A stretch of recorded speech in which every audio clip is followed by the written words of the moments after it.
বলেছে না Mecca Medina কোথায়? চমৎকার। মক্কা কি, মদিনা কি, কোথায় আছে, কে কোন পাশে আছে? মহৎ বললেন, সাইজি বললেন, আদি মক্কায় মানব দেহে, দেখ না রে মন বয়ে। মানুষ মক্কা কুদরতি কাজ, উঠছে রে গায়েবী আওয়াজ সাততলা বেদিয়ে। লাখ লাখ হাজি, লাখ লাখ হাজি করতেছে হজ সেই মক্কায় বসিয়ে। তাহলে কোথায়? আদি মক্কায় মানব দেহে, দেখ না রে বে মন বে। মক্কা মদিনা পাশাপাশি, দূরে নয়। মক্কা মদিনা পাশাপাশি, দিন রাত্রি পাশাপাশি নাকি? আকাশ জমি, আকাশ গিয়ে তো আবার কোথায় লাগছে? জমিনেই নাকি? তাহলে আকাশ জমি পাশাপাশি, চন্দ্র সূর্য, রাত দিন, লা ইলাহা ইল্লাল্লাহ মুহাম্মাদুর রাসূলুল্লাহ, নফি ইসবাত নাকি? ভালো মন্দ সবই দুইটার পক্ষ। এ কারণে আমার বাজানো বলেছে যে আমি একা হবে এদেরকে ছেড়ে না বাবা, একা হতে হবে। আর তারা যদি, তুমি যারা নিয়ে সংসার করতেছো, সে যদি তোমার সহধর্মিণী হয়, তাহলে তুমিও তাকে ছাড়া না, সেও তোমাকে ছাড়া না। ধর্ম যদি তুমি করতে চাও, তাহলে তোমার সহধর্মিণী প্রয়োজন। হ্যাঁ, সহধর্মিণীকে ছাড়ার কথা বলা হয়নি, বলা হয়েছে সহধর্মিণী নিয়ে তুমি আরো ধর্ম করে মজা পাবে, আরো তুমি 40 বছরের রাস্তা অল্প দিনের মধ্যে অতিক্রম করতে পারবে। আর তুমি 40 বছরের রাস্তা তুমি 30 বছর আগাইছো, তোমার কর্মের সহধর্মিণী নেই। আর যে ওই 30 বছর আর আগানো সম্ভব না সামনের দিকে, আস্তে আস্তে তোমার আরো পিছিয়ে আসতে হবে, এটা আসতেই হবে। এ কারণে ধর্ম করতে চাইলে আগে সহধর্মিণী আমরা যেন তৈরি করে নেই, তাকে বুঝিয়ে হোক আমি একা গুরুর দরবারে যাব, আমি একা বায়াত গ্রহণ করে এসে মানে বাড়িতে এসে আমার পরিবারের গুরু আমি সাজলাম, তাই কি হলো? ছোট শুকর, তাই কি হলো? কখনো কি বিবেকে প্রশ্ন করে না? যেদিন চলে যাব বা চলে যাবে, অনেকে এরকম মনে করে, করে না যে আমি তো বায়াত গ্রহণ করছি, আমার স্ত্রীর কেন বায়াত গ্রহণ করতে হবে? বাড়িতে গিয়ে নিজেই গুরু সাজলাম, সেজে যে এগুলা তুমি কইরো। হলো তাই? তাই যদি হতো তাহলে মক্কা বিজয়ের দিন দয়াল নবীজির হাতে নারীগণ বায়াত গ্রহণ করতো না, করতো কি? হ্যাঁ, যারা পুরুষেরা বায়াত গ্রহণ করেছিল তাদেরকে দয়াল নবী বলতো যে তোমরা আজকে থেকে গিয়ে তোমাদের আপন আপন যার যার স্ত্রীদেরকে এইগুলা বুঝাইয়ে তোমরা বলে বলে দিও। তারা বায়াত গ্রহণ কি করতো? তাহলে কি নারীদেরও বায়াত গ্রহণ করার এই বিধান পবিত্র কোরআনে আসতো? আসতো কিন্তু না। তাহলে তোমার যেমন ধর্ম করতে হবে, তোমার পরিবারেরও করতে হবে। তোমার যেমন জন্ম আছে, তোমার স্ত্রীরও আছে। তোমার যেমন স্থানান্তর আছে, যাকে আরেকটা মৃত্যু বলি, তারও আছে। হ্যাঁ, তোমার যেমন আল্লাহ আছে, তারও আল্লাহ আছে। তাহলে তুমি একা করবে, সে করবে না, তা তো হলো না। এই কারণে আমরা যে দরবারেই যাই, আমরা যেন উভয়ে মিলেই গুরু দীক্ষায় দীক্ষিত হই। এতে করে কত যে শান্তি, কত যে মজা, যে হয়েছে যে পেয়েছে সেই কেবল জানে। আদি মক্কা মানব দেখ না রে মন বে, ওরে মন আদি মক্কা মানব দেখ না রে মন। আছে আদি মক্কা এই মানব দেহে, দেখ না রে মন বেয়ে। আছে আদি মক্কা মানব দেহে, দেখ না রে মন বেয়ে ওরে দেশ বিদেশে ঘুরে ঘুরে ওমন দেশ বিদেশে ঘুরে ঘুরে ওর চলে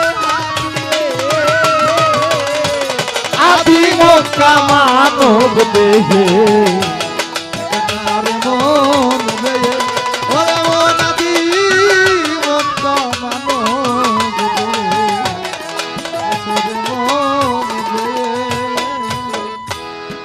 করে অতি আজব ভাক্কা ঘটেছেন সাই মানুষ মক্কা কুদরতি নূর দিয়ে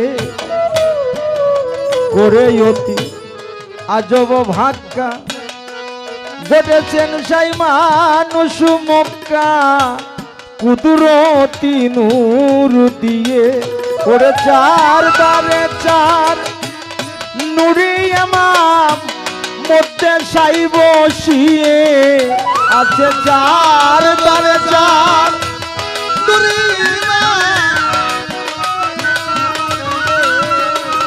আছে চার দ্বারে চার নুরি আমাম মধ্যে সাই বসিয়ে আছে আদি মক্কা মানব দেশে দেখি না রে মন বেয়ে আছে আদি মক্কা মানব দেহে দেখি না রে মন বেয়ে আচ্ছা বিদেশে ঘুরে ঘুরে ওরে দেখবি যাচ্ছে ঘুরে ঘুরে ও আদি মক্কা মানব দেহে মন বেয়ে ওরে মন আদি মক্কা মানব দেহে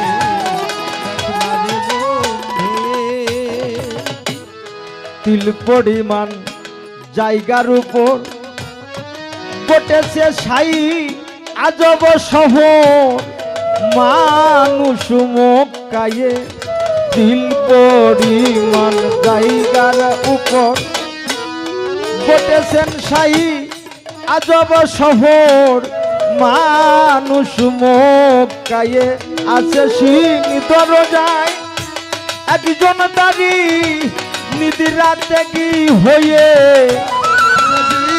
দরজা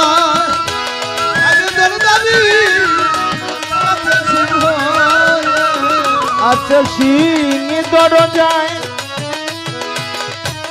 একজন দাঁড়ি নিদিরাতে কি হয়ে আছে আদি মক্কা মানব দেহে দেখি না রে মন বেয়ে আছে আদি মক্কা মানব দেহে দেখি না রে মন বেয়ে ওরে দেশ বিদেশে ঘুরি কেনে হাবিয়ে ওরে দেশ বিদেশে ঘুরে কেনে ওর সরে হাবিয়ে ও আদি মক্কা মানব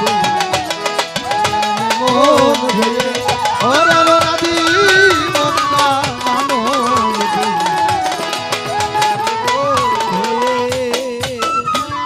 মানুষ মক্কা কুদরতি কাজ উঠছে রে গাইবি আমার সাত তালা বেধিয়ে মানুষ মক্কা কুদরতি কাজ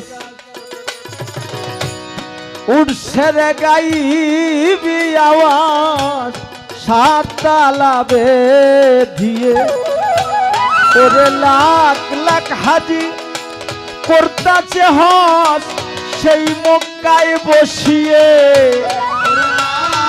হাজি করতা যেন সেই মক্কায় বসিয়ে ওরে লাখ লাখ হাজি করতাছে হজ সেই মক্কায় বসিয়ে আছে আদি মক্কা মানব দেহে দেখ না রে মন বেয়ে আছে আদি মক্কা মানব দেহে দেখ না রে মনবে ওরে দেশ বিদেশ ঘুরে চলে হাতিয়ে ওরে দেশ বিদেশ ঘুরে চলে হাতিয়ে আদি মক্কা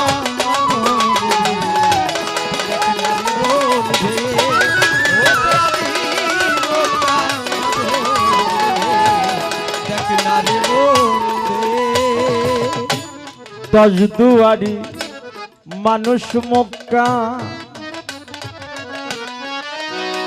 মুর্শিদ পদে ডুবে থাকা এই ধাক্কা সামলিয়ে আসতে বলেছে না যে আমি একা হব, আমারও তো বউ পোলাপান বাচ্চা সংসার আছে।